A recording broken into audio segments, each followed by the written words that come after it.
اعوذ باللہ من الشیطان الرجیم بسم اللہ الرحمن الرحیم۔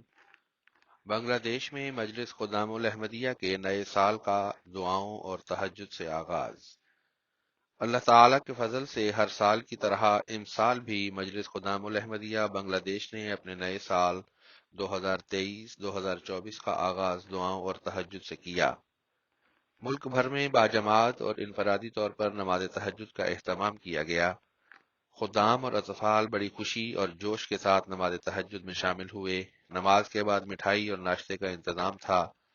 اس کے بعد اکثر مجالس نے وقار عمل کیا، شجرکاری کے تحت پودے لگائے، مختلف کھیلوں میں حصہ لیا اور بکرا کا صدقہ کیا۔ حضور انور ایدہ اللہ تعالی بنصرہ العزیز نے خطبہ جمعہ میں فلسطین کے مسلمانوں کے لیے ہر نماز میں ایک سجدہ میں دعا کرنے کا جو ارشاد فرمایا تھا، وہ خطبہ جمعہ کے معان بعد بنگالی ترجمہ کے ساتھ ملک بھر میں مختلف جماعتی سوشل میڈیا گروپس کے ذریعہ پہنچایا گیا۔ اللہ تعالی مجلس خدام الاحمدیہ کے نئے سال کو جملہ خدام اور احباب جماعت کے لیے ہر لحاظ سے بابرکت فرمائے اور ہر قسم کے شر سے جماعت کو محفوظ رکھے، آمین۔